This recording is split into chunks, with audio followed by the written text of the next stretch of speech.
গল্প আমার তুমি, গল্প পর্ব ৪। লেখিকা মুন্নি আক্তার প্রিয়া।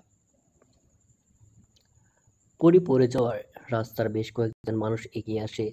ছোটখাটো একটা ভিড় হয়ে যায় সেখানে।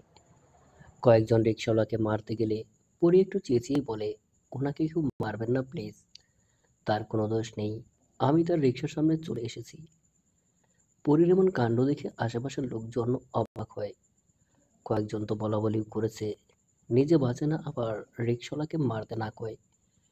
কয়েকজন মহিলা পরীকে ধরে তুলতে গেলে ব্যথায় কুঁকিয়ে ওঠে পরী। শেষে একটা ছেলে কোলে করে গাড়িতে উঠিয়ে হাসপাতালে নিয়ে আসে। ক্ষতি তেমন না হলেও কম হয়নি।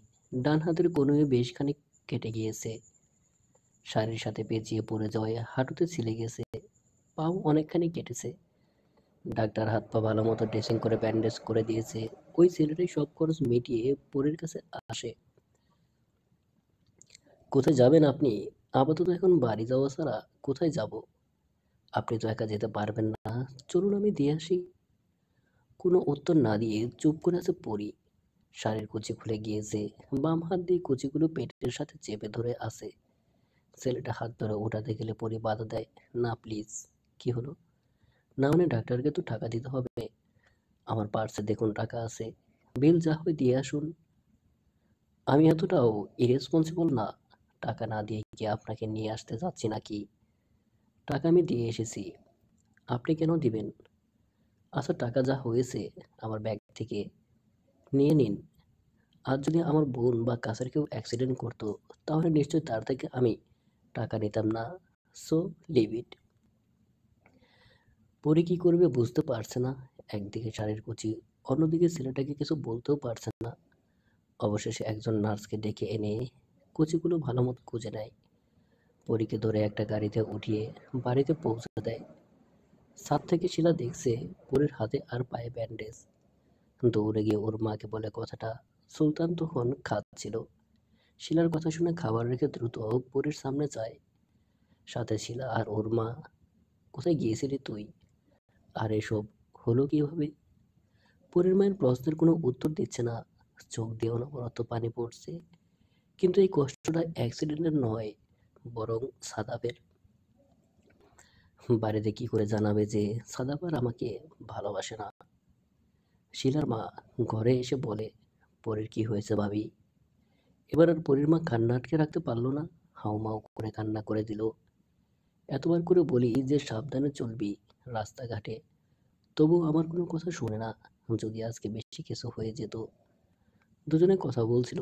শিলা আগে গিয়ে পরীর পাশে বসে আছে। সুলতান এবার এক পা দুপা করে এগোচ্ছে পরের পায়ের কাছে বসে। অনেকটা সরাসরি মাথা নিচু করে চোখের পানি ফেলছে। আর সুলতান পরের দিকে তাকিয়ে আছে। সুলতান কিছু বলছে না। কি বলবে বা কি বলা উচিত সেটাও বুঝতে পারছে না। ৫-৬ মিনিটের মতো বসে সুলতান চলে যায়। ৫টা ২৩ মিনিট। বাবা মা আর ভাবির সাথে মেয়ে দেখে বাসায় ফিরল মাত্র। মেয়েটা সবার মোটামুটি ভালো লাগলেও পছন্দ হয়নি সাদাফের। বুকটা কেমন যেন চিনচিন করছে। একাও জানা ভয় কাজ করছে। কি হচ্ছে বা কি হতে যাচ্ছে বুঝতে পারছে না কিছু। ওয়াশরুম থেকে ফ্রেশ হয়ে এসে বিছানায় গা এলিয়ে দেয় সাদাফ। চোখটা বন্ধ করতে চলে যায় অতীতের স্মৃতিতে। শোনো, তুমি যখন বাবা মার সাথে আমাকে দেখতে আসবে, তখন কিন্তু আমি শাড়ি পরবো। সেটা তুমি না চাইলেও জোর করে পরাতাম। এহ, তুমি মনে হয় শাড়ি পরিয়ে দিতে। এমন ভাবে বলছো কেন? আমি মনে হয় শাড়ি পরাতে জানি না? সত্যি তুমি শাড়ি পরাতে পারো? হ্যাঁ। কে শিখালো? কেউ না, ইউটিউব দেখে একা একাই শিখেছি। পরে ব্রকুসকে সাদাপের দিকে তাকায়। ইউটিউব দেখে? পরের এমন লোক দেখে বিষয়টা বুঝতে কয়েক সেকেন্ড সময় লাগে সাদাপের। এরপর চট করে বলে, এই না না, তুমি যেটা ভাবছো তা নয়। কোনো মেয়ে পড়ছিল না তো, পুতুলকে পড়াচ্ছিল, তাই বলো। কোনো মেয়েকে পড়তে দেখলে কি হতো? তাহলে আর কোনোদিন শাড়িই পরতাম না। জেলাস? মোটেও না। সাদাপের ঠোঁটের কোণে হাসি ফুটে ওঠে। সেই সাথে চোখের কোণ দিয়ে কয়েক ফোঁটা জল গড়িয়ে পড়ে। সঙ্গে সঙ্গে উঠে বসে। আমি কি এটা ঠিক করেছি পরীর সাথে? কিন্তু আমারও বা কি করার আছে? এত কষ্ট করে বাবা মা বড় করেছে, সেই আমি কি করে তাদের কষ্ট দেব? কি করে বা তাদের অমতে আমি পরীকে বিয়ে করব? কয়েক বছরের ভালোবাসার জন্য এতগুলো বছরের বাবা মায়ের ভালোবাসার প্রতিদানের কষ্ট কি করে দেব আমি? সাদা ভাবি করে প্রবেশ করতেই চোখের পানি মুছে নেয়। এসো ভাবি, মন খারাপ না? কিছু বলবে? আজ যে মেয়েটাকে দেখলে কেমন লাগলো তাকে? বাবা মায়ের পছন্দই আমার পছন্দ, তবু তোমার তো একটা পছন্দ অপছন্দ আছে। সত্যিই কি আমার পছন্দের কোনো দাম আছে ভাবি? পরির জন্য কষ্ট হচ্ছে তাই না? দেখো, বাবা মা যা করে ভালোর জন্যই করে। কেমন ভালো ভাবি? আর্থিক অবস্থায় কি সব? ওর আর্থিক অবস্থা ভালো না, তাতে কি মেয়ে তো ভালো, কিন্তু বাবা মায়ের কাছে সম্পত্তিই সব। সাদাতের মা হাতে কিছু ছবি নিয়ে আসে। ভুল বুঝিস না, আমাদের আর্থিক অবস্থা খারাপ শুধু এটাই কারণ না বিয়েটা না মানার। তাহলে আর কি কারণ? পরীর চরিত্র ভালো না। এলাকার ওর বিষয়ে খবর নিয়েছিলাম, কার সাথে নাকি ওর সম্পর্ক আছে। যে মেয়ে তোর সাথে সম্পর্ক করেও অন্য কারোর সাথে সম্পর্ক জড়াতে পারে, সে কি বিয়ের পর তোকে ছেড়ে চলে যেতে দুবার ভাববে? আমি এটা বিশ্বাস করি না মা। পরি এমন হতেই পারে না।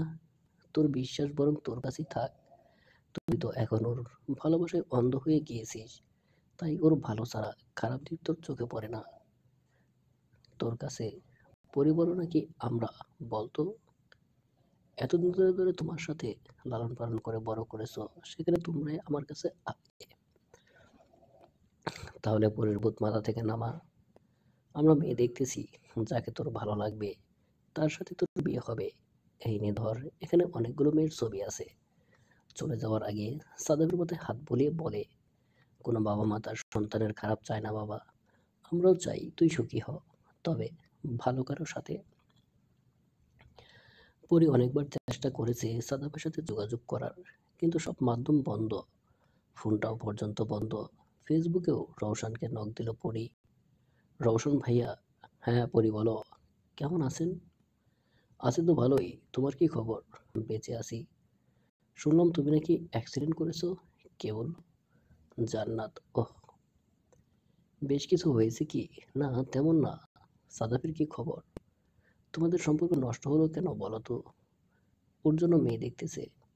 আপনার বন্ধু পরিবারের অমতে আমাকে বিয়ে করতে পারবে না। এমন কেন করছে ও? জানি না ভাইয়া। আচ্ছা, তুমি চিন্তা করো না, আমি সাদাবকে বোঝাবো। হুম। ফোনটা রেখে খাটের সাথে হেলান দিয়ে শুয়ে আছে পরি। চোখ দুটো বন্ধ করে আছে। অঝোর ধারায় পানির স্রোত গাল বেয়ে নামছে। বুকের ব্যথাটা প্রবল আকার ধারণ করেছে। এই ব্যথা যে বড্ড বেশি অসহনীয়। এই ব্যথা হারানোর ব্যথা, যা হাজার কষ্টকেও বুঝি হার মানায়। কারো স্পর্শে চোখ খুলে থাকায়। মা এসেছে। মাথায় হাত বোলাতে বোলাতে বলে, কাঁদিস না, ঠিকমতো ঔষধ খেলেই আবার ঠিক হয়ে যাবে। পরে কিছু না বলে চুপ করে আছে। মনে মনে নিজেকেই প্রশ্ন করছে, এই ব্যথা কি সত্যি ঠিক হওয়ার মতো? তোমাকে কি করে আমার মনের ব্যথাটা দেখাবো বলো তো? ধর, গরম দুধটুকু খেয়ে নে, ভালো লাগবে। মায়ের হাত থেকে দুধের গ্লাসটা নিয়ে টেবিলের উপর রাখে। হাত ধরে বিছানায় বসিয়ে কোলে মাথা রেখে নীরবে চোখের পানি ফেলে। এখনো মন খারাপ করে আসিস? খুব ব্যথা করছে রে মা, খুব অসহায় লাগছে আমার। পাগলি মেয়ে বলে কি, কিচ্ছু হবে না, যা হওয়ার তো হয়ে গেছে। আর যে কিছু বাকি নেই গো মা। পরীর হাত ধরে উঠিয়ে বসায়। কি হয়েছে মা? সাদাব আমাকে বিয়ে করবে না মা। মানে? কেন? ওর পরিবার নাকি আমার সাথে বিয়ে দেবে না, ওর জন্য অন্য মেয়ে দেখতেছে। কথাগুলো বলার সময় কাঁদছিল পরি, এখন কাঁদতে কাঁদতে হেসকে উঠে গিয়েছে। ঠিক মতো কথা বলতে পারছে না। তাড়াতাড়ি পরীকে বুকে জড়িয়ে নেয় ওর মা।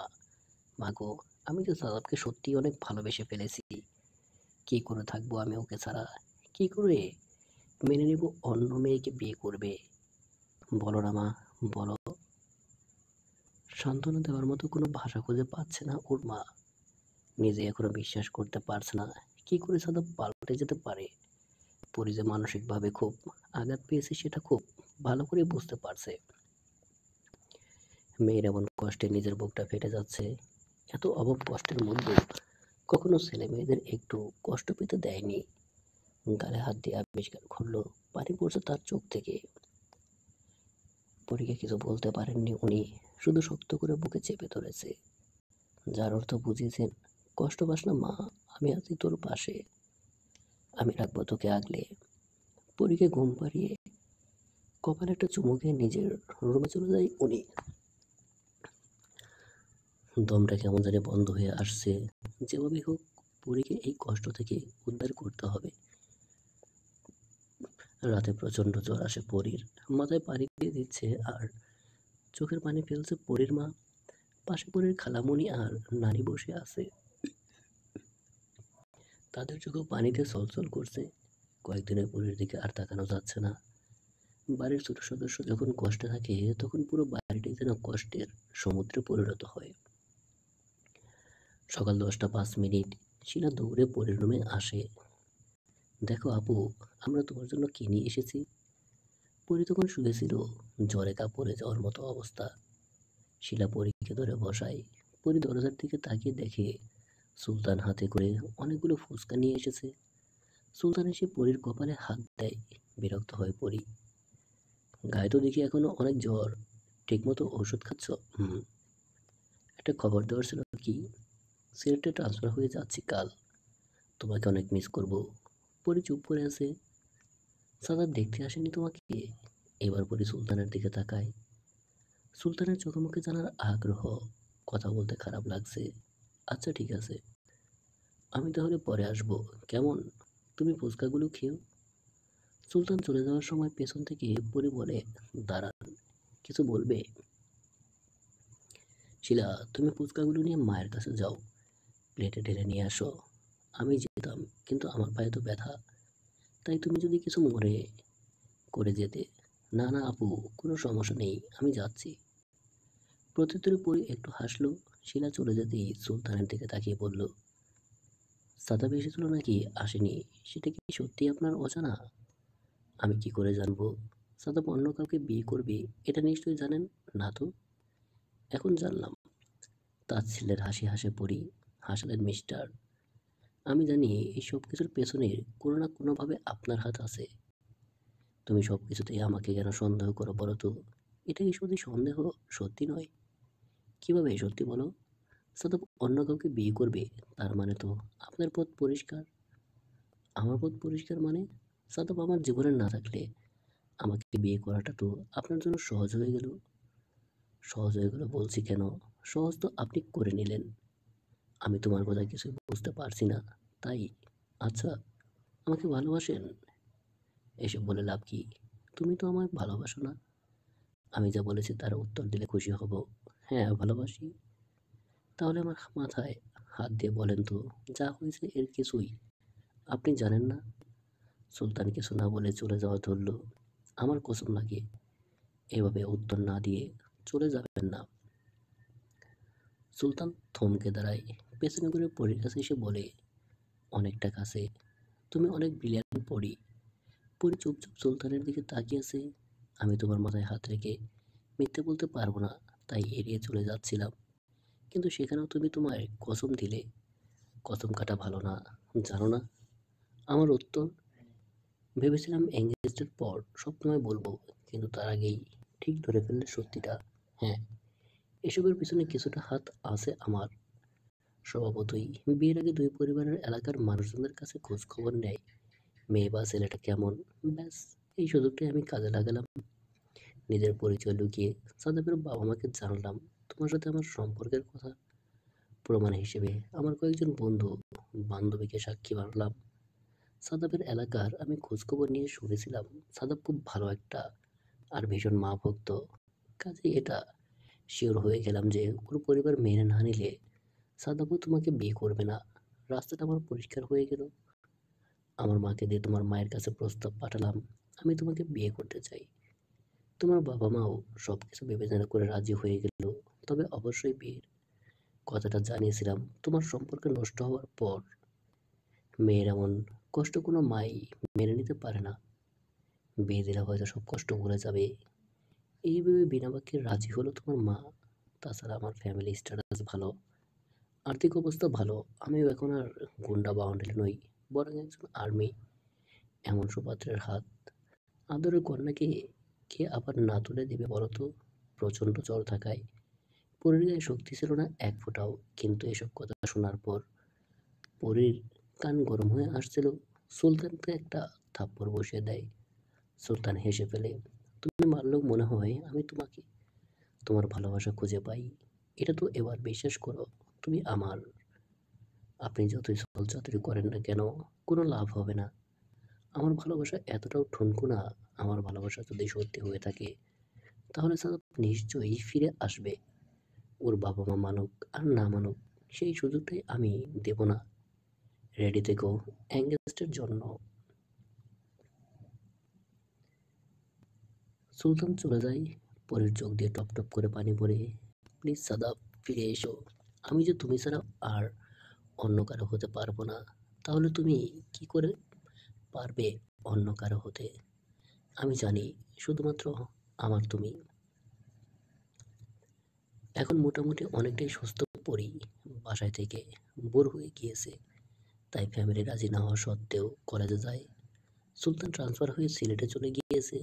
যাওয়ার আগে অবশ্যই এঙ্গেজ করতে চেয়েছিল, কিন্তু পরী কৌশলে ডেটটাকে পিছিয়ে দিয়েছে। পরীর ছোট্ট মনে এখনো বাসা বাঁধে যে সাদা ফিরে আসবে।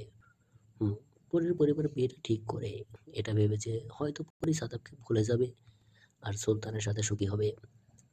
অনেকদিন পর কলেজের সবার সাথে দেখা হলো। বন্ধুদের সাথে থাকলে কষ্ট যেন অটোমেটিকলি ভ্যানিশ হয়ে যায়। মন খারাপ যে কোথায় উদাও হয়ে যায় বোঝাই দেয়।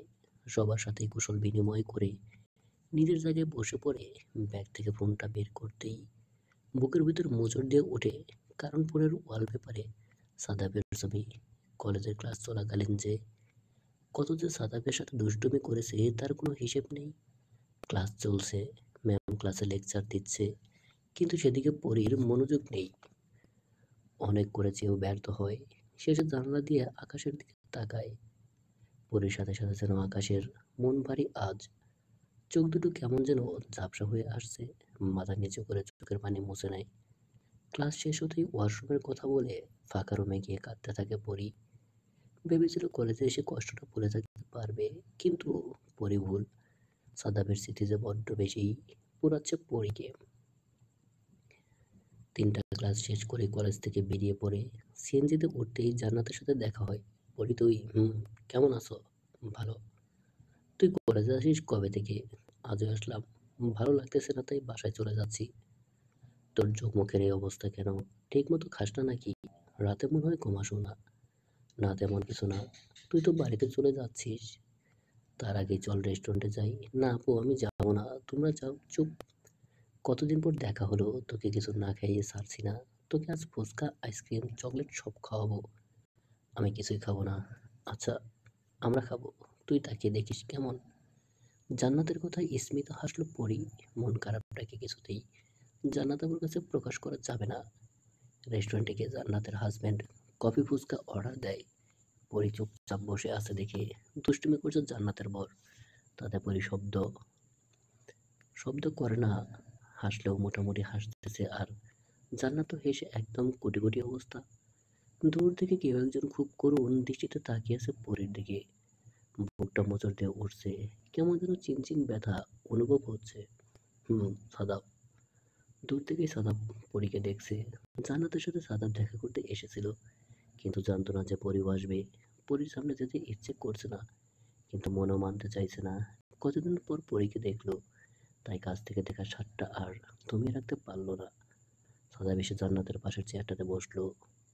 সেখান থেকে সাদাব আর পরী একদম মুখোমুখি। সাদাবের দিকে চোখ পড়তেই পরী চমকে যায়। সাদাব খেয়াল করলো পরীর চোখের নিচে কালো দাগ পড়েছে, আগের থেকে অনেক শুকিয়ে গেছে, কেমন যেন রোগা রোগা লাগছে। পরী মূর্তির মতো চুপ করে আছে। সাদাব জান্নাত আর স্বামীর সাথে কথা বলে পরীকে জিজ্ঞেস করলো, কেমন আছো তুমি? প্রশ্নটা শুনে পরী খুব রাগ হলো। ইচ্ছে করেছে এখনই খুন করে ফেলতে, কিন্তু এখানে কোনো সিন ক্রিয়েট করা যাবে না। পরি তার ছেলের হাসিতে বলল, আল্লাহ আমাকে অনেক ভালো লেগেছে। এমন শুকিয়ে গেছো কেন তুমি? ঠিকমতো খাও না। এবার পরি আর রাগটাকে কন্ট্রোল করতে পারলো না, বলেই ফেলল, না খাই না। আপনার বিয়েতে খাবো বলে না খেয়ে থাকছি এখন থেকে। এবার জান্নাত সাদাবকে বলল, হ্যাঁ রে, তোর বিয়ের কি খবর? রওশন বলল, কাল যে মেয়েটাকে দেখে এসেছিস তাকে নাকি পছন্দ হয়েছে তোর আর সবার। সাদাব একবার পরীর দিকে তাকিয়ে বলল, হুম। সাথে সাথে যেন মনে হলো পরীর বুকে কেউ পাথর নিক্ষেপ করেছে। এত যন্ত্রণা কেন হচ্ছে ওর? ওয়েটার খাবার দিয়ে গেছে। সাদাব চুপচাপ খেলেও পরীর গলা দিয়ে খাবার নামছে না। তবে কি সাদাব সত্যি অন্য কাউকে বিয়ে করবে? জান্নাত ধমক দিয়ে বলল, পরী, খাচ্ছিস না কেন? অস্থির লাগছে আপু, মনে হচ্ছে জ্বরটা আবার বেড়েছে। আমি বরং এখন উঠি কেমন? কি বলিস? একা যাবি কিভাবে? তাহলে চল, তোর সাথে তোর বাসায় যাই। চলো। জান্নাত ওয়াশরুমে যায়। জান্নাতের স্বামী বিল পে করতে যায়। পিছু পিছু পড়েও যায়। সাদা পেছন থেকে বলে ওঠে, আমাকে ক্ষমা করে দে পড়ি। আমি হাজার চেষ্টা করে পরিবারের বিরুদ্ধে যেতে পারলাম না। জানি তোমার অনেক কষ্ট হচ্ছে, কিন্তু আমারও যে কিছু করার নেই। তাই বলছি, এমন করে থেকো না। নিজের কেয়ার ঠিক মতো নিও। পরীর ঠান্ডা মস্তিষ্ক যেন মুহূর্তে বিশাল আকার ধারণ করলো। পরীর এত রাগ হলো সাদাবের কথা শুনে যে সেই মুহূর্তে হিতাহিত জ্ঞান পর্যন্ত হারিয়ে গিয়েছে।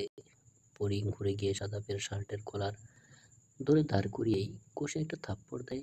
কুত্তার বাচ্চা, ফাইজলামি করস তুই আমার সাথে? আমি মানুষ না? আমার মন নেই? রোবট আমি? অন্য মেয়েকে বিয়ে করবি, আবার আমাকে বলিস কেয়ার নিতে? সিম্পেথি দেখাস তুই আমাকে? আমি তো তোর কাছে ভালোবাসার জন্য চাইনি, বরং তুই আমার পেছনে কুত্তার মতো ঘুরেছিস।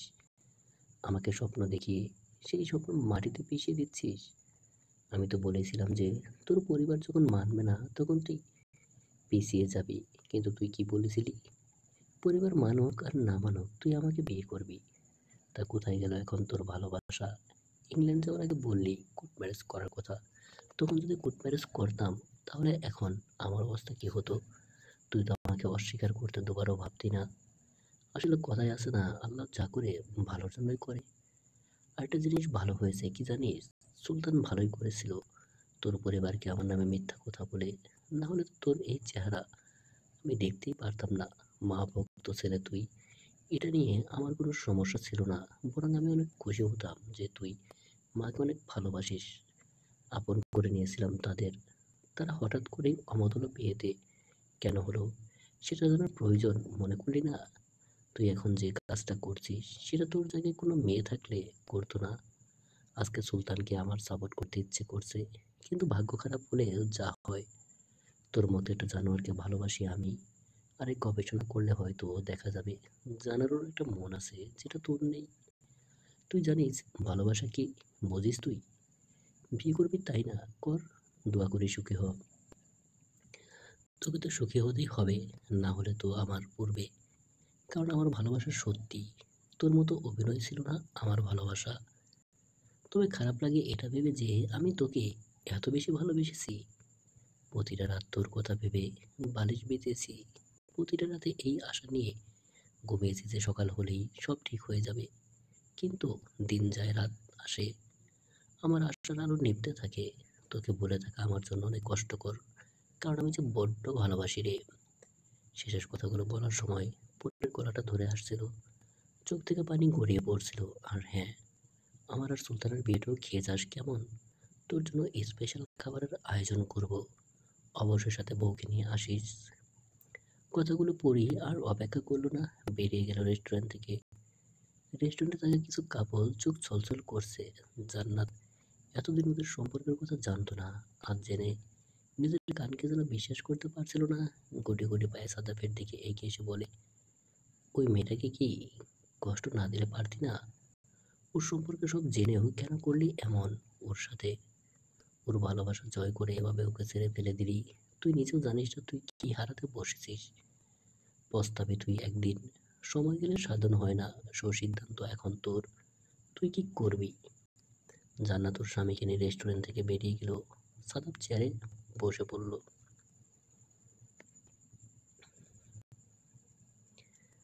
পরের জ্বরটা অনেক বেশি বেড়ে গিয়েছে। ওর মা মাথায় পানি দিয়ে দিচ্ছে আর বলছে, এতবার বললাম যে কলেজে যাওয়ার দরকার নেই, আজ আমার কোনো কথাই শুনিস না তুই। জান্নাত না থাকলে কোথায় পড়ে থাকতে তার কি কোনো ঠিক ঠিকানা আছে? জান্নাত বলল, থাক খালামণি, তুমি আর ওকে বকা দিও না। এবার পুরোপুরি সুস্থ না হওয়া পর্যন্ত কলেজে যেতে দিও না। শুনলাম পরি নাকি বিয়ে ঠিক করেছো? হ্যাঁ, আমাদের বাড়িওয়ালার ভাইয়ের ছেলের সাথে। সুলতান নাম, আর্মিতে জব করে, অনেক সুখে থাকবে। হুম তোমার ওই বন্ধু সাদাবকে বলো আমার মেয়ের বিয়েতে এসে যেন দেখে যায় ওর চেয়েও ভালো স্বামী আমার মেয়ে পাওয়ার যোগ্যতা রাখে। জান্নাত একটা বড় নিঃশ্বাস নিল। কয়েকদিন ধরে সাদাবকে বেশ চিন্তিত দেখাচ্ছে। সাদাবের মা পাশে বসে বলল, কিরে, কি এত ভাবছিস? কিছু না, এই সপ্তাহের মধ্যে এঙ্গেজড, মনে আছে তো? তোর ভাবিকে সাথে নিয়ে মেয়ের জন্য আংটি পছন্দ করে নিয়ে আয়।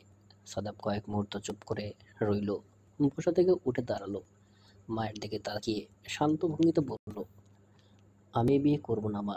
মানে, কে বলছিস তুই এসব? বিয়ের 3 তারিখ সবকিছু ঠিক করা, আর তুই এখন বলছিস বিয়ে করবি না? তোর কি হয়েছে? তো কি হয়েছে? তোমরা তো পরীকেও দেখে এসেছিলে, কই, ওর সাথে তো বিয়ে দিচ্ছ না। ও একটা চরিত্রহীনা মেয়ে সাদাব। মা, না জেনে কারো ব্যাপারে কিছু বলবে না প্লিজ। পরের ব্যাপারে তো একদমই না। 2 দিনের মেয়ের জন্য তুই আমার মুখে মুখে কথা বলছিস? অন্যায় করে থাকলে আমাকে ক্ষমা করে দিও। তুমি আমার কাছে অনেক বেশি। আমার ভালোবাসার সাথে অন্য কোনো ভালোবাসার তুলনা হয় না। তুমি তোমার জায়গায় আর পরি পরির জায়গায়। কি বলতে চাচ্ছিস তুই? আমি পরীকে বিয়ে করব, মাথা ঠিক আছে তো? আগে ছিল না, এখন আছে। পরির প্রতি আমি অনেক অবিচার করেছি, ওর নিষ্পাপ ভালোবাসাকে অবহেলা করেছি। দিনের পর দিন ওকে দূরে সরিয়ে রেখেছি, বিনা অপরাধে ওকে কষ্ট দিয়েছি। ও চরিত্রহীনা নয় মা। যারা তোমাকে পরীর সম্পর্কে বলেছিল যে পরী সুলতানের সাথে রিলেশন করে, তারা সুলতানেরই লোক ছিল। আর সুলতানও পরীকে ভালোবাসে, কিন্তু পরী তো আমায় ভালোবাসে। পরীকে পাওয়ার জন্যই সুলতান এই চালটা চেলেছে। আমি পরীকে ছাড়া থাকতে পারবো না। যে ভুলটা করেছি সেটা সংশোধন করতে হবে, এবং তা খুব তাড়াতাড়ি। নয়তো যে আমি চিরদিনের মতো আমার পরীকে হারিয়ে ফেলবো। কথাগুলো বলে সাদাব বাড়ি থেকে বের হয়। ভেতর থেকে ওর মা অনেকবার ডাকে, কিন্তু ফিরে তাকায় না সাদাব। ওই সময় সাদাব কুমিল্লা থেকে ঢাকায় রওনা দেয়। যাওয়ার সময় জান্নাতকে ফোন করে সবটা জানায়। রেখা আদিলকে সঙ্গে করে নিয়ে আসতে বলে। সাদাবের সাথে রওশনও যায়। সবাই চায় পরি সাদাবেরই হোক, আর তাই তো বন্ধুর সব দোষ ক্ষমা করে সাহায্যের হাত বাড়িয়ে দেয়। সন্ধ্যা 7:22। পরির জ্বর এখন অনেকটাই কম, ঘুমোচ্ছিল পরি। সাদাব, রওশন, জান্নাত, রেখা, আদিল সবাই মিলে পরির বাসায় আসে। ড্রয়িং রুমে আসতেই পথ আগলে দাঁড়ায় পরির মা। সাদাবের দিকে তাকিয়ে বলে, তুমি এই বাড়িতে কোন সাহসে এসেছো? কেন এসেছো তুমি? আন্টি, আমি একবার পরির সাথে দেখা করতে চাই প্লিজ। তোমার ওই মুখ আমার মেয়ের নাম নিও না, নজর লাগবে আমার মেয়ের। নতুন করে আবার কোনো কাহিনী করতে এসেছো তুমি? পরের খালামণি এসে যোগ দিল, মেয়েটাকে তোমার কম ভালোবেসেছিল সাদাব? স্বপ্ন দেখে স্বপ্ন ভেঙে দিলে। এখন যখন ও ভালো আছে, তখন কেন আসছো আবার ওর জীবনে? এটা দিনরাত না খেয়ে তোমার জন্য তো কম কষ্ট করেনি। এমন কোনো রাত ছিল না যে পরি তোমার জন্য কাঁদেনি। অ্যাক্সিডেন্ট করে ঘরে বসছিল, জ্বরে মরে যাওয়ার মতো অবস্থা। কই, তখন তো একবারও দেখতে আসোনি। তাহলে আজ কিসের কথা ওর সাথে? প্লিজ খালামণি, আপনাদের পায়ে ধরি, আমাকে একটাবার পরীর কাছে যেতে দিন প্লিজ। পরীর মা গম্ভীর মুখে বলে, মানুষ জেনে শুনে ভুল একবারই করে। তোমাকে পরি আগে ভালোবাসতো, ভালোবাসতে চাইনি। বিয়ের মাধ্যমে আগানোর কথা বলতেই তুমি রাজি হও। সে কথা জেনে আমরাও রাজি হই, আর এটাই ছিল আমাদের সবচেয়ে বড় ভুল। তখন যদি ওকে বাধা দিতাম, তাহলে ও তোমাকে ভালোবাসতো না আর এত কষ্ট পেতে হতো না। আমি মানছি আমি অনেক অন্যায় করেছি, প্রয়োজন হলে আমি পরের পা ধরে ক্ষমা চাইব। তবু প্লিজ একটা বার তুমি বের হও তো বাড়ি থেকে। তোমার মতো অভিশাপ, বেশিক্ষণ সময় বাড়িতে থাকলে আমার মেয়ের দম আটকে আসবে। যাও, বের হও এখনই। আমি চাই না পরীর বাবা আর ভাই বাড়িতে এসে তোমাকে দেখুক আর তোমার গায়ে হাত তুলুক। সাদাবকে আর কিছু বলতে না দিয়েই এক প্রকার জোর করে বাড়ি থেকে বের করে দেয়। দরজায় আড়ালে দাঁড়িয়ে স্বপ্নে শুনছিল পরী চেঁচামেচির শব্দে ঘুম ভেঙে গিয়েছিল, কিন্তু বাইরে গিয়ে দাঁড়ানোর সাহস হয়নি পরীর। সাদাবের চোখের পানি দেখলে যে নিজেকে আটকাতে পারবে না, আর এটাও খুব ভালো করেই জানে পরীর পরিবার আর কিছুতেই সাদাবকে মেনে নেবে না। তারা সুলতানের সাথে বিয়ে দেবে। সাদাব পরী দুজনেই কাঁদছে, একজন খোলা আকাশের নিচে, আরেকজন চার দেয়ালের আবদ্ধ ঘরটির মধ্যে।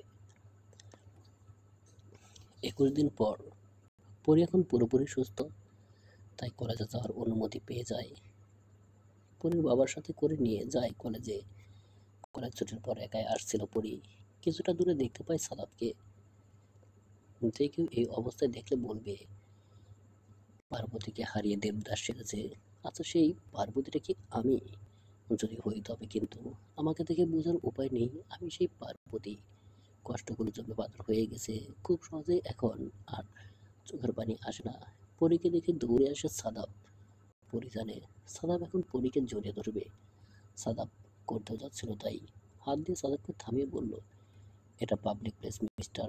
যখন তখন এরকম অন্যের বউকে জড়িয়ে ধরাটা ঠিক নয়, জানেন না? আমাকে ক্ষমা করে দাও পরী, প্লিজ। আমি আমার ভুলটা বুঝতে পেরেছি। তুমি যা শাস্তি দেবে আমি মেনে নেব, তবু আমাকে ছেড়ে যেও না প্লিজ। আপনার পরিবার আমাকে মেনে নিয়েছে। তোমার বাড়ি থেকে আসার পর থেকে আর বাড়ি যাইনি। রওশন আর আমি এতদিন হোটেলে ছিলাম।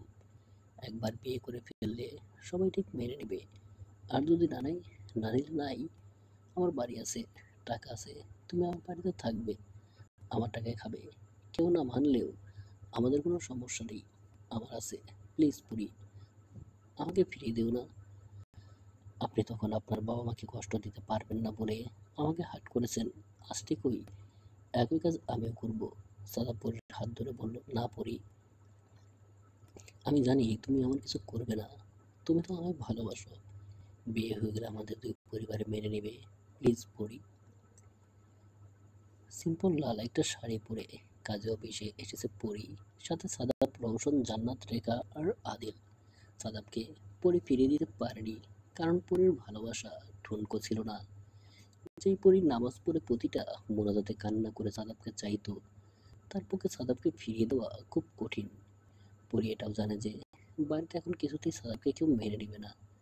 সাদাব যা করেছে তা হয়তো পরি ক্ষমা করতে পারে, কিন্তু ওর পরিবার না, তাই তাদের না জানিয়েই বিয়েটা করতে হচ্ছে। পরি জানে না এরপর কি হতে যাচ্ছে তার জীবনে, আর কি বা হবে। তবে মনে প্রাণে খুব করে চাইছে মা বাবা বিয়েটা মেনে নিক। কাজে অফিসে আসার আগে দুজনে কোর্টে গিয়ে কোর্ট ম্যারেজ করে এসেছে। এখন কাজে অফিসে কাজে বিয়ে পড়ানো শেষ সই দিতে গিয়ে পরি কিছুক্ষণ চুপ করে থাকে, হাতে কলম নিয়ে সাদাফের দিকে তাকায়। সাদাফ করুণ দৃষ্টিতে তাকিয়ে আছে পরির দিকে। পরি একটু মুচকি হেসে সই করে দেয়। সাদাফ আর পরিদের বাসার সামনে দাঁড়িয়ে রওশন, জান্নাত, আদিল, রেখা ওরা গাড়িতে বসে আছে। পরের বুক ধুকপুক ধুকপুক করছে ভয়ে। না জানি কি হয়, অনেক কষ্টে সাহস সঞ্চয় করে বাড়ির ভেতর ঢুকে মাকে ডাকে। পরের মা যখন রান্না করছিল, হাত মুছতে মুছতে আসছিল আর বলছিল, কে আজ এত দেরি করলি কেন? কথাটা শেষ করে সামনে তাকাতেই যেন বিশাল একটা ধাক্কা খায়। বউ না সাজলেও পরীকে দেখে যে কেউ এখন বলবে নববধূ। নাকে নাক ফুল, হাতে চুড়ি, মাথায় ঘোমটা দেওয়া। পরীর মা কাঁপা কাঁপা গলায় বলল, এসব কি পরি? সালাদ তোর সাথে কেন? আর তুই শাড়ি চুড়ি কেন পরেছিস? পরি ভয়ার্থ কণ্ঠে মাথা নিচু করে বলল, আমাকে ক্ষমা করে দিও মা, আমি তোমাদের অনুমতি ছাড়াই সাদাবকে বিয়ে করে ফেলেছি। আমি জানি তোমাদের বললেও তোমরা রাজি হতে না সুলতানের সাথে আমাকে বিয়ে দিতে, কিন্তু সুলতানকে তো আমি ভালোবাসি না মা, ওর সাথে আমি সুখী হতে পারতাম না। পরে কথাগুলো বলার সময় ওর বাবা, নানু ভাই আর খালামণি ড্রয়িং রুমে এসে দাঁড়ায়। ওর বাবা আর মা পাশাপাশি। পরি তাদের মুখোমুখি। মেয়ের এত সাহস আর কর্ম দেখে পরির গালে থাপ্পড় বসিয়ে দেয় ওর মা। দ্বিতীয় থাপ্পড় দিতে গেলে পরির বাবা ওর মাকে আটকায়, আর সাদা পরীকে সরিয়ে নিজের বুকে জড়িয়ে নেয়। পরীর মায়ের রাগে এবার কান্নায় পরিণত হলো। ওর বাবার বুকে হাত রেখে কান্না করতে করতে বলল, 10টা মাসে এই মেয়েকে আমি পেটে ধরেছি বলো, নিজে না খেয়ে ওকে খাইয়েছি, ওর অসুখ হলে আমি ঘুমাতাম না, আর সেই মেয়ে এমন একটা কাজ করলো। কেন বলো তো? কি পাপ করেছিলাম? পরি কান্না করছিল প্রথম থেকেই, কাঁদতে কাঁদতে হেসকে উঠে গেছে। পরির বাবা ওর মাকে সরিয়ে মেয়ের সামনে দাঁড়ায়, চোখ দুটো ছলছল করছে কিন্তু কাঁদছে না। হয়তো সবার সামনে ছেলেদের কাঁদতে নেই তাই। বুকে হাত দিয়ে বললেন, তুমি যখন খুব ছোট ছিলে তখন এই বুকে তোমায় ঘুম পাড়িয়েছি খুব কম। দুপুরে হয়তো তুমি বিছানায় ঘুমোতে। প্রতিদিন দুপুরে খাওয়া শেষে তোমাকে বুকে নিয়ে ঘুমাতাম। সারাদিন কষ্ট করে কাজ শেষে যখন তোমার ওই হাসি মুখটা দেখতাম, বিশ্বাস করো আম্মু, আমি সব কষ্ট ভুলে যেতাম। তোমার ওই ছোট ছোট মুখে আদৌ বলিত যখন প্রথম আমার বাবা ডেকেছিলে পৃথিবীতে সবচেয়ে সুখী মানুষ, তখন নিজেকে মনে হয়েছিল। তোমার ওই ছোট ছোট আঙ্গুল ধরে উঠোন জুড়ে যখন তোমাকে হাঁটা শেখাতাম, তখন তুমি কিলকিল করে হেসে উঠতে। সেই হাসি দেখে মনে হতো আমি সারাটা জীবন কষ্ট করতে রাজি আছি তোমার ওই হাসির বিনিময়ে। তোমার মা তো তোমাকে মেরেছে, আমার ইচ্ছে করলেও আমি পারছি না। কেন জানো? কারণ তোমার দুই গালে যে আমি অজস্র চুমু খেয়েছি। বুকটা ফেটে যাচ্ছে কষ্টে, কিন্তু বোঝাতে পারছি না। তোমার মা তো কাঁদতে পারে, আমি তো তাও পারছি না। পরে কাঁদতে কাঁদতে বাবার বুকে ঝাঁপিয়ে পড়ে, আপু আমাকে একটাবার ক্ষমা করে দাও, এভাবে দূরে সরিয়ে দিও না প্লিজ। বুক থেকে জোর করে সরিয়ে দেয় পরীকে। আজ থেকে আমার এক ছেলে এক মেয়ে। আমার ছোট মেয়েটা মারা গেছে, তুমি আমার পরি নও। পরির মা, তোমাকে মারার আগে তুমি এই বাড়ি থেকে তোমার স্বামীকে নিয়ে চলে যাও। উপস্থিত সকলের চোখে এখন পানি। পরির বাবা দ্রুত পায়ে হেঁটে ঘরে চলে যান যাতে চোখের পানিগুলো মেয়ে না দেখে। পেছন থেকে দৌড় দেয় পরি। ও আব্বু, আব্বু, তুমি দরজা খুলো না। ও আব্বু, শোনো না, আমাকে ভুল বুঝো না। আব্বু, আব্বু শুনছো তুমি? সাদা পরীকে টেনে দরজা থেকে সরায়। পরীর মা কাঁদতে কাঁদতে বললেন, তুই আমার মুখ খালি করলি না। আমি তোকে অভিশাপ দিচ্ছি, তুইও মা ডাক শুনতে পারবি না। তোর ওই মুখ যেন আর আমি না দেখি। বাড়ি থেকে বের হয়ে যা বলছি। পরি ফ্লোরে বসে পড়ে। সবাই সবার ঘরে চলে যায়। সাদা পরীকে জোর করেই বাড়ি থেকে নিয়ে আসে। বাইরে এতক্ষণ রওশন জান্নাতুর অপেক্ষা করছিল।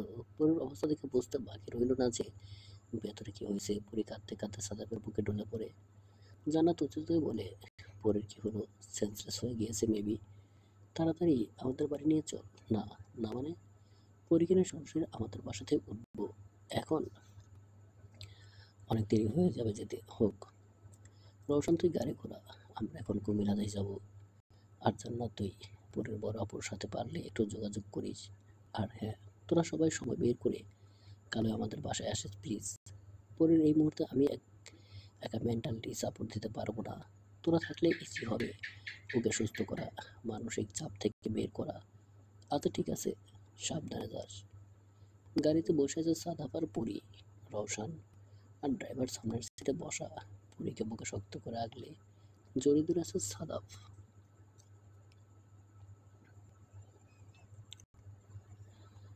রাত 11টার দিকে পরীকে নিয়ে কুমিল্লায় পৌঁছায় সাদাফ। গাড়িতে জ্ঞান ফিরেছিল কিন্তু এখন গভীর ঘুমে আচ্ছন্ন পরি।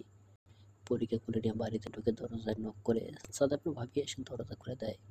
সাদাফের কোলে পরীকে দেখে খুব একটা অবাক হয় না সে, কারণ শাশুড়ি মায়ের কাছে আগেই সব শুনেছিল। কারোর সাথে কোনো কথা না বলে সোজা নিজের রুমে গিয়ে খাটে শুয়ে দেয় পরীকে।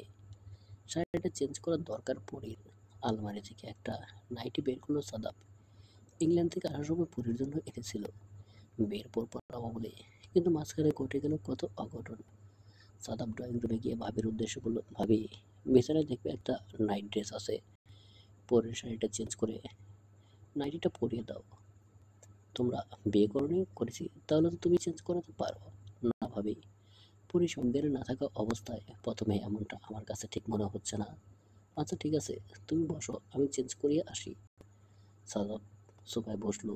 কিছুক্ষণ পর ভাবির সাথে সাদাফের বাবা মাও আসলো।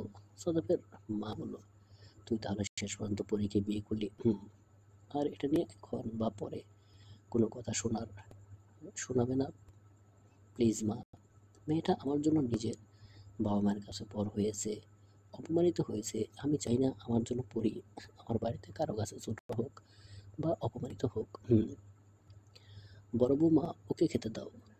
সাদাফের বাবা মা বিষয়টাকে আর পেঁচালো না। ছেলে যদি সুখে থাকে তাহলে এ নিয়ে আর হাজার আপত্তি করে লাভ হবে না। সাতাপ, খেতে এসো। না ভাবি, খিদে পাইনি আমার। মুখ দেখে তো মনে হচ্ছে সারাদিনও কিছু খাওনি। পরিবোধও খাইনি। এক কাজ করো, খাবার নিয়ে ঘরে যাও, পরীকেও খাইয়ে দাও আর তুমিও খাও। ভাবির কথাটা সাতাপের পছন্দ হলো। যেভাবেই হোক পরীকে খাওয়াতে হবে। এক প্লেটে দুজনের জন্য খাবার নিয়ে এগুলো বেডরুমের দিকে। ঘড়ির কাঁটায় তখন 12টা ছুঁই ছুঁই। রুমে গিয়ে অবাক হলো সাদাব। পরি জানালার ধারে দাঁড়িয়ে আছে। ঘুম ভেঙে গেল নাকি পরি? চোখের পানি মুছে পেছনে করে তাকায়। ঘুমনি, ভেঙে গেল ঘুম। খাবারের প্লেটটা টেবিলে রেখে পরির কাছে গেল। পরির এক হাতে টান দিয়ে বুকে নিয়ে এলো। বাবা মার জন্য মন খারাপ করছে। পরি নিঃশব্দে কাঁদছে। এই পাগলি, কাঁদছো কেন? আমি খুব পচা, তাই না? পচা বলে তো এভাবে বাবাকে কষ্ট দিলাম। কে বললো তুমি পচা? তুমি তো আমার লক্ষ্মী বউ। সব ঠিক হয়ে যাবে, দেখো। সবাই মেনে নেবে। কবে? সাদু দুষ্ট একটা হাসি দিয়ে বলল, একটা ওয়া ওয়া আসলেই। সাদাবের বুক থেকে মাথা তুলে মুখের দিকে তাকায় পড়ি। ওয়া ওয়া মানে? বাপ খুলে। পরির মনে পড়ে গেল মায়ের কথাটা। মা তো অভিশাপ দিয়েছিল, আমি মা হতে পারবো না। পরির মুখটা আরো মলিন হয়ে গেল। কি হলো? তুমি চাও না আমাদের একটা ওয়া ওয়া আসুক? মা যে আমায় অভিশাপ দিল। শুনেছি মা অভিশাপ দিলে তা ফলে যায়। কথাগুলো বলেই আরো জোরে কেঁদে দিল পরি। সাদম শক্ত করে জোরে জোরে, কিচ্ছু হবে না পাগলি। মা তো রাগের মাথায় বলে ফেলেছে কথাটা। মন থেকে তিনি এরকম কখনোই চাইবেন না। সত্যি বলছো? সত্যি। এখন চলো খাবে। আমার খেতে নেই, কিন্তু আমার আছে। তাহলে তুমি খাও। তোমাকে জান আমি কি করে খাবো বলো তো? অল্প হলেও খেতেই হবে। ভাত মেখে নিজ হাতে খাইয়ে দেয় পরীকে।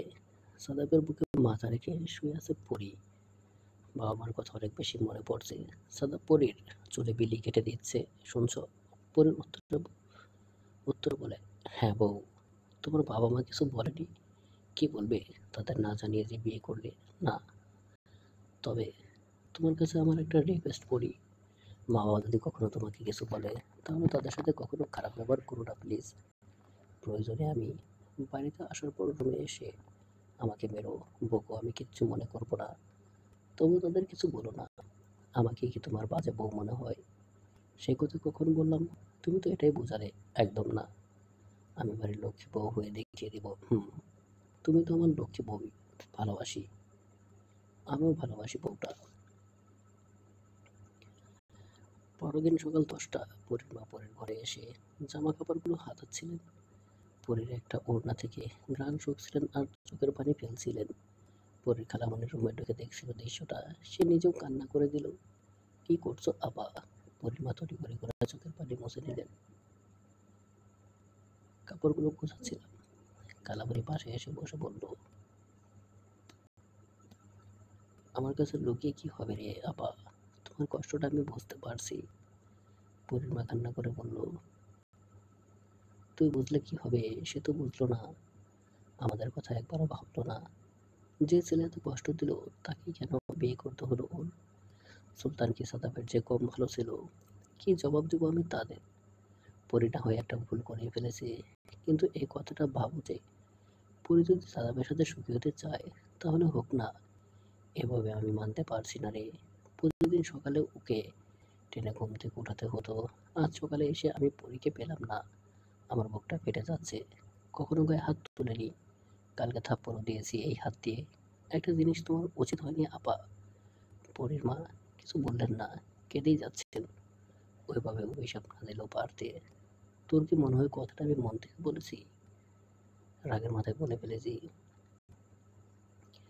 তাই বলে এমন একটা কথা, আল্লাহ না করুক যদি তোমার অভিশাপ আল্লাহ কবুল করে, তাহলে পরীর কি হবে ভাবতে পারছো? সংসারে অশান্তির সৃষ্টি হবে। আমি তো মন থেকে বলিনি রে। যদি কখনো এমন হয় তাহলে কি পরী আমাকে দোষী করবে? নিশ্চয়ই ও তখন আমাকে ভুল বুঝবে না। না না না, এমন কিছু হবে না। আমি নামাজ পড়ে আল্লাহর কাছে বলবো আমার পরীর সাথে যেন এমন না হয়। যে সুখের আশায় ও আমাদের ছাড়তে পেরেছে, সে সুখ থেকে যেন ও বঞ্চিত না হয়। বা আন্টি, পরি আপনার মেয়ে বলে ওর কথা ভাবছেন। আমার দোষটা কোথায় বলতে পারেন?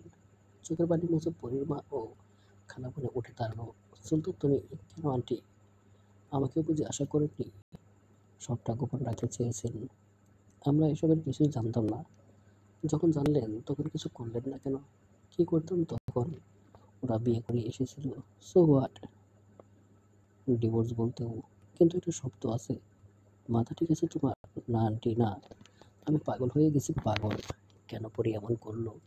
আর আপনারা কেন পরীরকে আটকালেন না? আটকালে কেউ শুনতো আমাদের কথা? তাছাড়া তুমি বুঝতে চাইছো না কেন? পরি এখন বিবাহিত। দেখেন আন্টি, অত শত আমি বুঝি না। পরি যদি ভালোই ভালো আমার কাছে ফিরে আসে তাহলেও ভালো, আর নয়তো কিন্তু আপনার অভিশাপটা আমি সত্যি করে দেব। মানে মানে খুব পরিষ্কার। যদিও আমরা জানি যে আপনি এই মন থেকে ওই বদদোয়াটা দেননি। মানলাম, পরে বিশ্বাস করলো যে আপনি মন থেকে ওই অভিশাপ দেননি।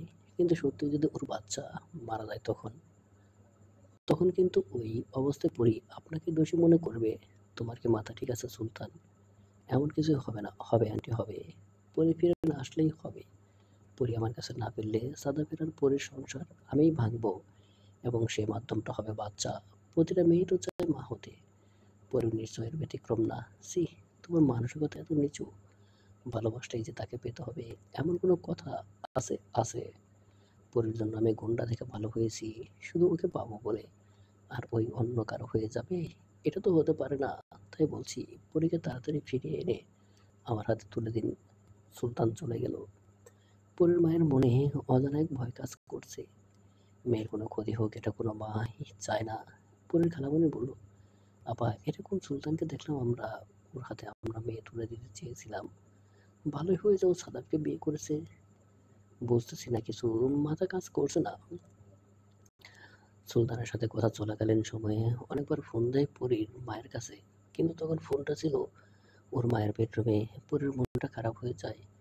ফোনটা রেখে মাথা নিচু করে বসে থাকে পরী। সাদা পরীর কোমরে হাত দিয়ে টেনে শুয়ে দেয়, আষ্টে পৃষ্ঠে জড়িয়ে ধরে ঘুম থেকে ঘুম ঘুম কণ্ঠ বলে, সকাল সকাল কি হলো আমার বউ? বউ পরীটার মাকে কতবার ফোন দিলাম, ধরলো না। খুব কথা বলতে ইচ্ছে করছে। মাকে আমাকে পর করে দিচ্ছে। সাদাবের নিজেরও মন খারাপ হয়ে গেল।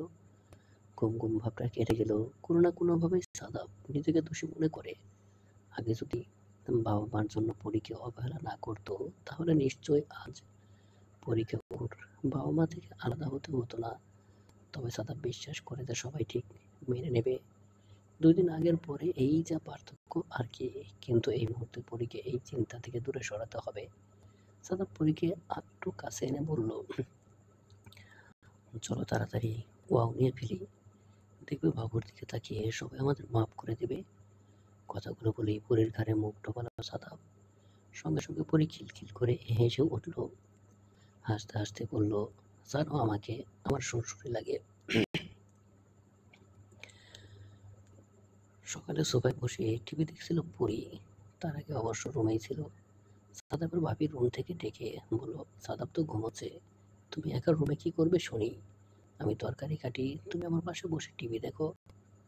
পরীর টিভি দেখার কোনো ইচ্ছে ছিল না, কিন্তু ভাবিকে সঙ্গ দেওয়ার জন্য বিনা বাক্যে রাজি হয়ে যায়। টিভি চ্যানেল একটার পর একটা পাল্টে চলছে, কিন্তু মনের মতো কিছুই পাচ্ছে না। জি অ্যাকশন চ্যানেল আসতেই পরীর হাত স্থির হলো। Two headed shark attack movie দিয়েছে। ইংলিশ মুভি কিন্তু হিন্দি ভাষা করে দিয়েছে। ভাবি তরকারি কাটায় ব্যস্ত, আর পরী মনোযোগ দিয়ে মুভি দেখছে। ছবিটা যতবারই দেখে ততই যেন বেশি ভালো লাগে। টিভির দিকে পরীর মনোযোগ এতই প্রবল ছিল যে কখন ওর শাশুড়ি পাশে এসে বসেছে সেটাও খেয়াল করেনি। পরে একটু চেঁচিয়ে বলল, ভাবি দেখেন দেখেন, শার্কটা এখন মানুষটাকে খেয়ে ফেলবে। কথাটা বলে পাশে তাকাতেই আত্মা শুকিয়ে যায় পরীর। ওর শাশুড়ি যে পাশে এসে বসেছে সেটা একবারও খেয়াল করেনি।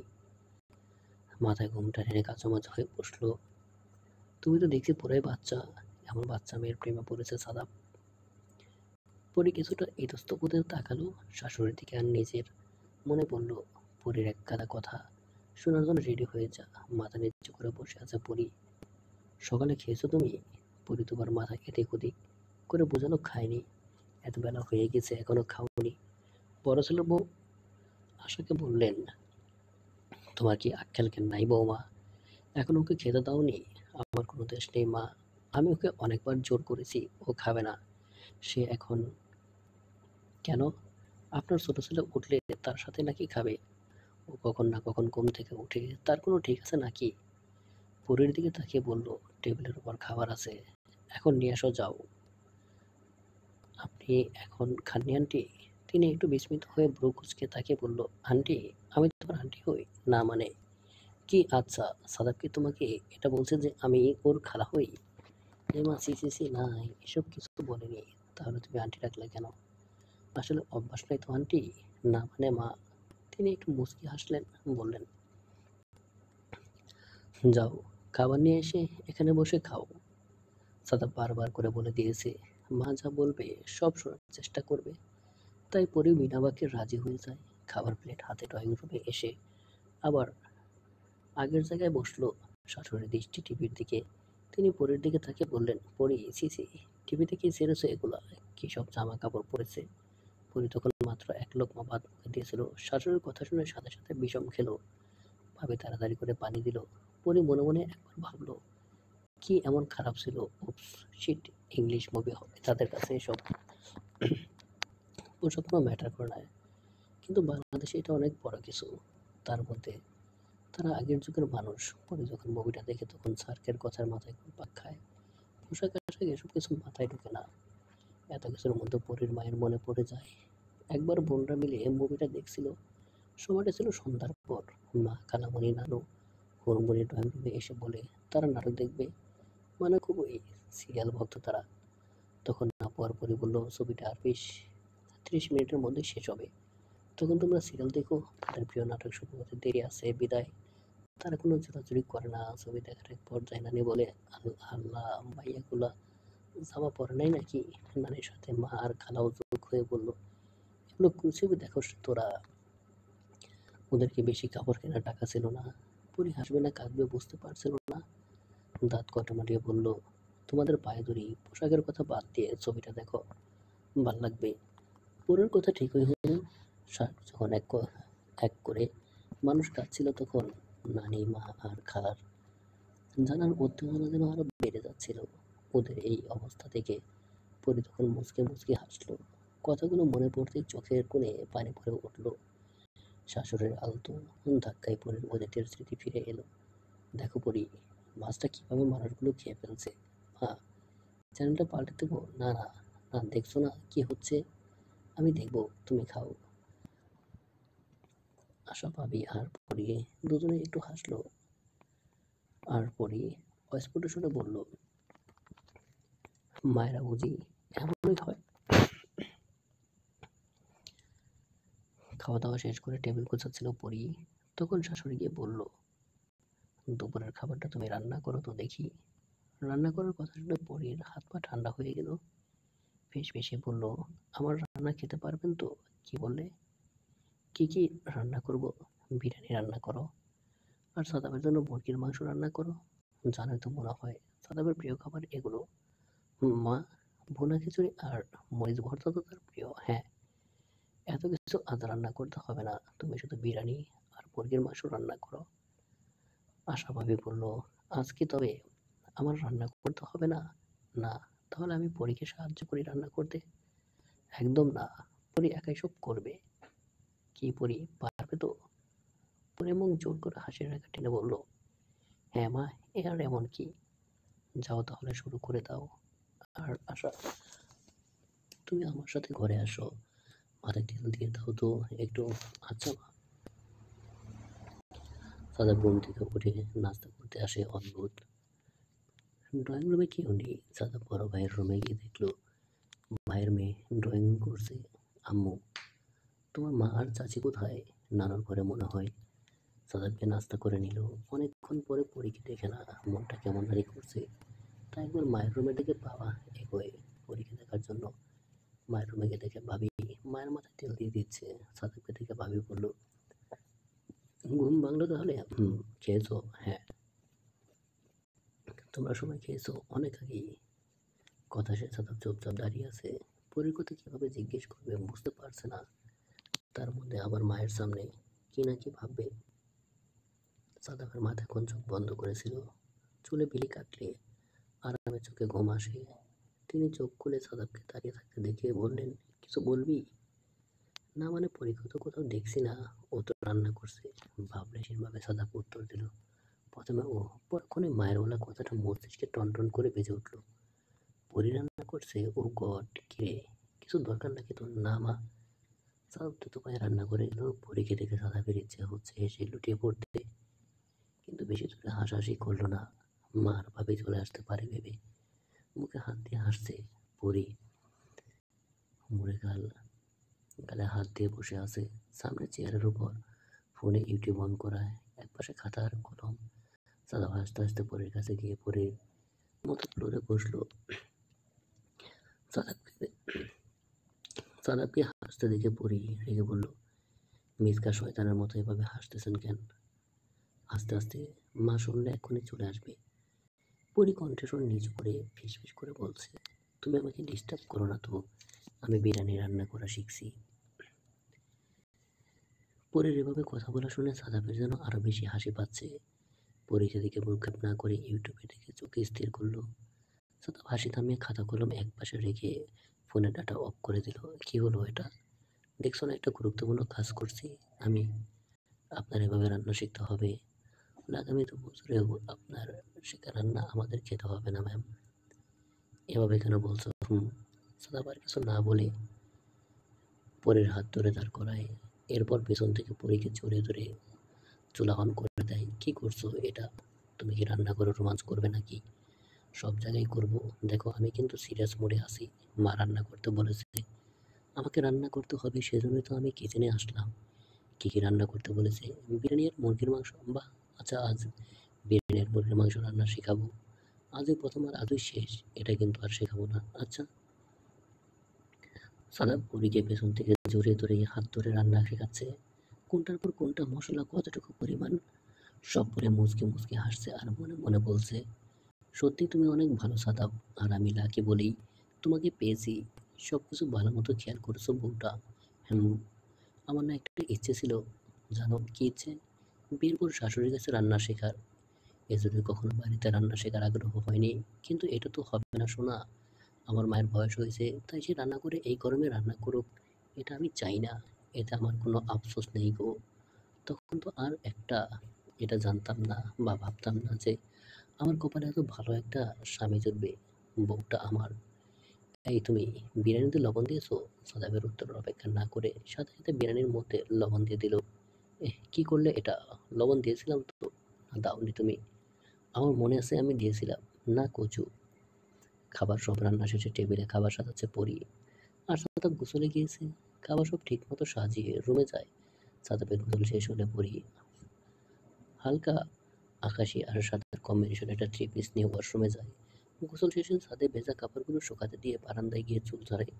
সাদা বিছানায় বসে এক দৃষ্টিতে তাকিয়ে আছে, দৃশ্যটা উপভোগ করছে। আর পরের সাথে দেখা দ্বিতীয় দিনের সকালের কথা মনে পড়ে গেল। এই ভেজা লম্বা চুলেই সাদাব মুগ্ধ হয়েছিল, আর কোনো কিছু ভাবার বাবু যে ওঠার আগেই পরের ভালোবাসার মায়ে আবদ্ধ হয়ে যায়। পরে চুল ধরে এসে বলে, অমন করে কি দেখছো? তোমাকে আগে দেখোনি? মনে হয় দেখেছি, তবে এই রূপ দেখলে আমার মাথা ঠিক থাকে না। কথাটা বলে পরীর হাত ধরে টান দিয়ে দিতে গেলে পরি 2 পা পিছিয়ে যায়। এখন উল্টাপাল্টা কিছু করলে খবর আছে বলে দিলাম। আমার অনেক খিদে পেয়েছে, চলো প্লিজ। সাদা ভেসে বলল, শুধু তোমার ক্ষুধা লেগেছে বলে এখন ছেড়ে দিলাম, নয়তো চুপ। চলো। এখন ছাড়লেও পরে কিন্তু ছাড়ছি না। দূর ঘোড়ার ডিম, চলো তো। ড্রয়িং রুমে গিয়ে দেখে বড় ভাইয়ের মেয়ে টুম্পা খাবার সামনে নিয়ে কান্না করছে। কিছুটা খাবার খেয়েছেও মনে মনে হচ্ছে, কিন্তু কান্না করার বিষয়টা দুজনেই কেউ বুঝতে পারছে না।